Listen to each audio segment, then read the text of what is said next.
Okay, in this video, I'm going to go over the Greek definite article. You need to learn this by heart, so you want to drill on this, well, whatever it takes. Write it out 100 times if you need to from memory. So you want to produce it from memory. And then you want to do your best, write it out, and then check against the textbook and get a different marker, like a red marker, correct, mark yourself wrong, give yourself a grade. You want that feedback loop complete. You want the truth. You want to produce from memory, compare it against the truth, mark the difference, and then try it again. That's the drill. Okay, so what we've got here is with the definite article in Greek, we have to divide it on the three genders, so masculine, feminine, and neuter. And then we divide between singular and plural. So you want to get used to the basic table, which is I put M, F, move that down a little bit, M, F, N. So that's masculine, feminine, and neuter. Those are going to be our three columns. And then create a box here. Now you don't have to draw the whole box. You could just draw, just keep everything in order, and you don't have to draw the box. But the box is helpful if you like the visual organization. And then so we're going to have our singular in the upper set of rows, and then we'll have our plural in the lower set. And then each of our these subsets, the singular and the plural, we're going to divide into 4 rows each. So there's a total of 8 rows, 3 columns, 24 pieces here. So it's the NGDA is our acronym. NGDA, maybe you can come up with a little sentence or something to help. But what is N? Do you remember what N is? N is for nominative. That's our subject, case of the subject. G is genitive. That shows possession of. D is dative. That's the indirect object, to or for. And then A is the accusative, which is the direct object. So remember, Greek is an inflected language. And so we have the main word or the main stem that has different endings depending on how that word is functioning grammatically within the sentence structure. So if a noun is the subject of the sentence, it will have what we call a nominative ending on it. Nominative, it will be marked as the nominative case. It doesn't matter where it is in the sentence. Like in English, word order matters. Remember, if I say the dog bit the man, and then I rearrange the same exact words, the man bit the dog, it has a completely different meaning, different picture. Not so in Greek. In Greek, you can rearrange the words because, I almost dropped my pen. You can rearrange the words because the words are flagged. They're tagged with case marker. So the nominative is a subject, genitive, possessive, dative, indirect object, accusative, direct object. So you want to have all this stuff memorized. You want to grasp this. And this table, memorizing the Greek definite article, is core. It's crucial to being able to get anywhere in Greek and understanding Greek. You've got to grasp this. And for native English speakers who haven't dealt with cases much, if you've done some German, you learn a little bit about case endings. But English, we don't really deal with this too much. So here we go. I'm going to do it 2 ways. I'm going to do it just the basic way I would recommend is just learning it outright. And that's going to be the definite article in the masculine. And first, masculine nominative, ha or ho. And then the feminine. Oops, that's my eta, but let's do that again. Rough breathing, he. And then to. Then we're going to do genitive, and it's going to be tu, tes, and again tu. The dative is going to be to, Hey, remember the datives have the iota subscript.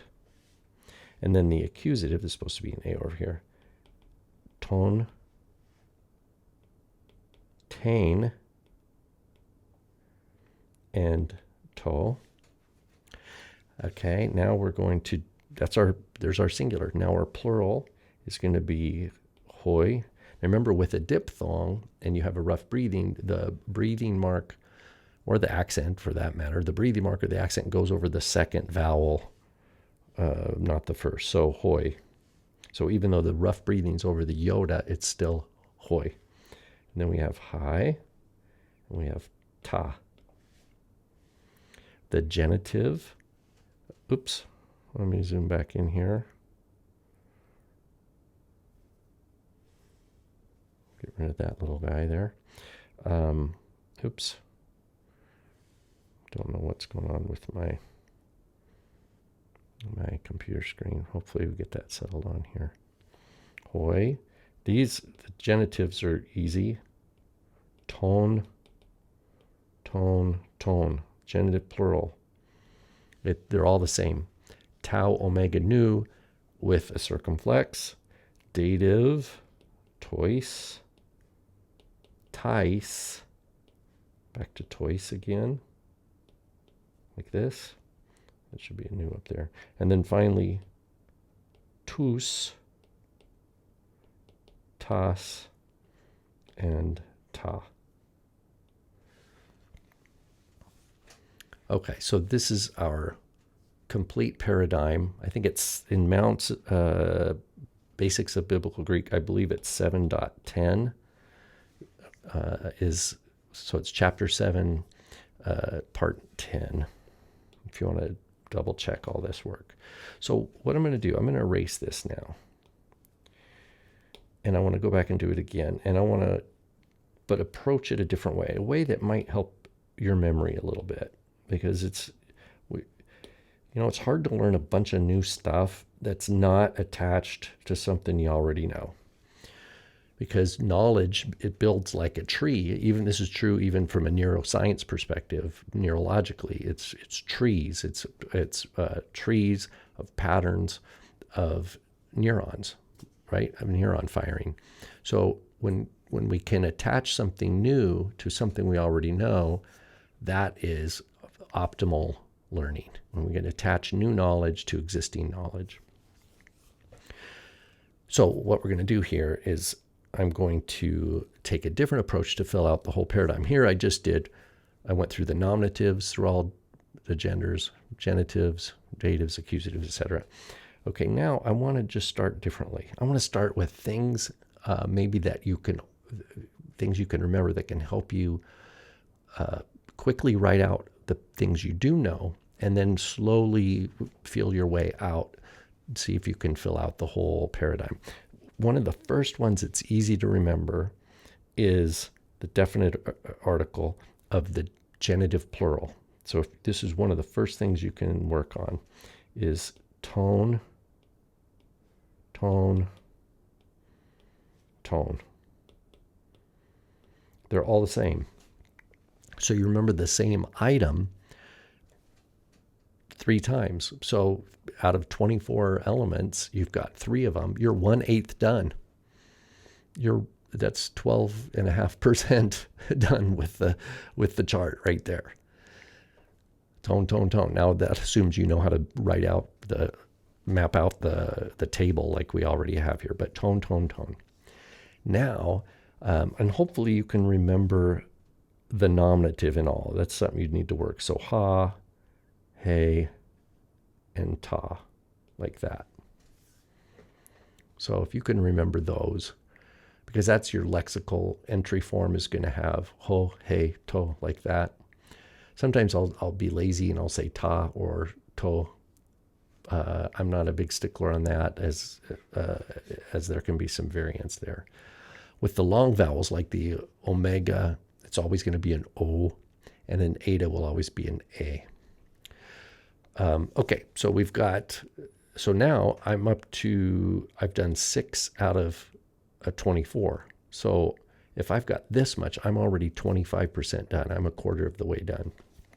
Well, there's unique things that we can remember is that if we go all the way to the neuter column, that's the far right column, we can learn a couple things. We can learn that the accusative is the same as the nominative. And if I could remember the plural is ta with an alpha, it's the same here. The accusative plural is ta. So if I change color here, I'm just noting that these two are the same, and these two are the same, and then these are the same. So this is good stuff to remember. Get rid of all those. One more. Okay. What else here? Another thing to remember is that because with the definite article, the masculine and the neuter are what we call second declension, whereas the feminine is what we call first declension.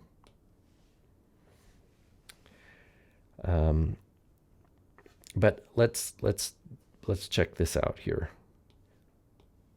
because declension.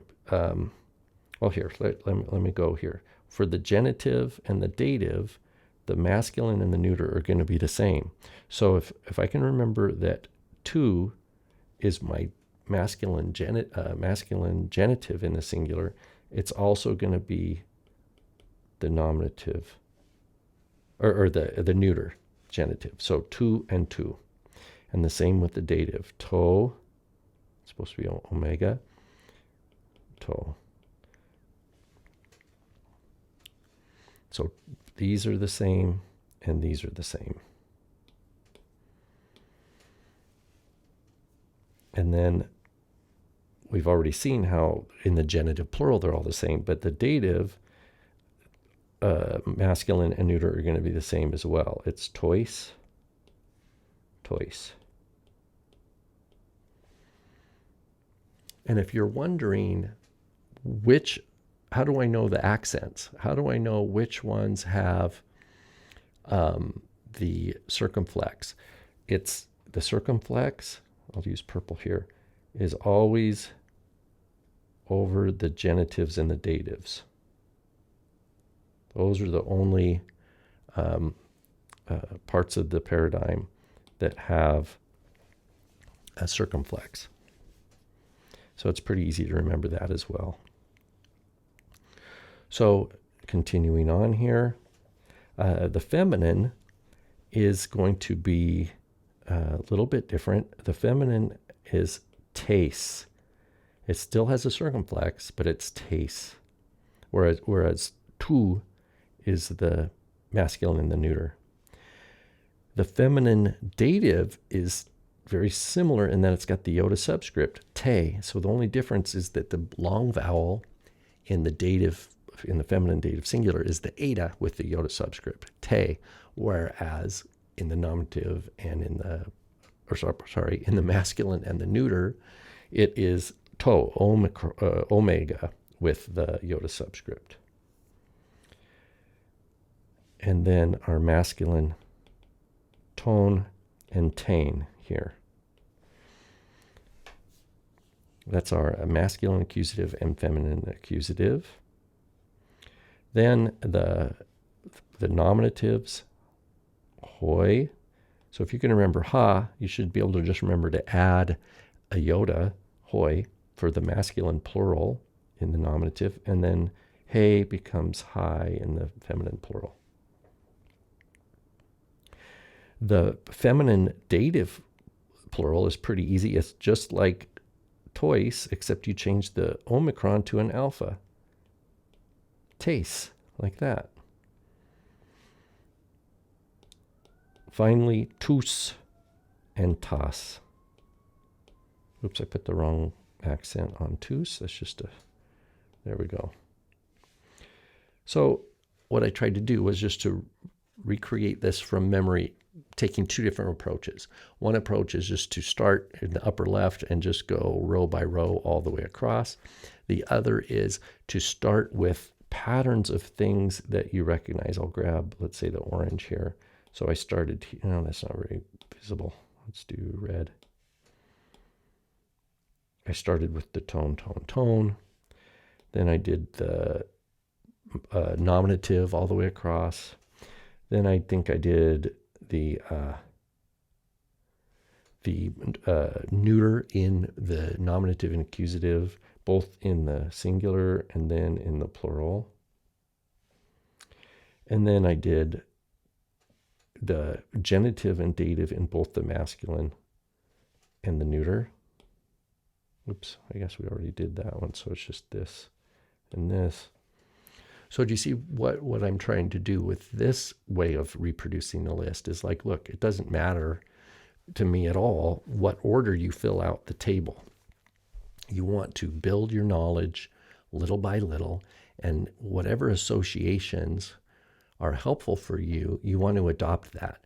But you still need to drill. You need to write this out over and over and over again. Get a piece of paper or get back of an envelope that you're going to throw away or something. Write it out. Check your answer. Mark your answer with a different color ink.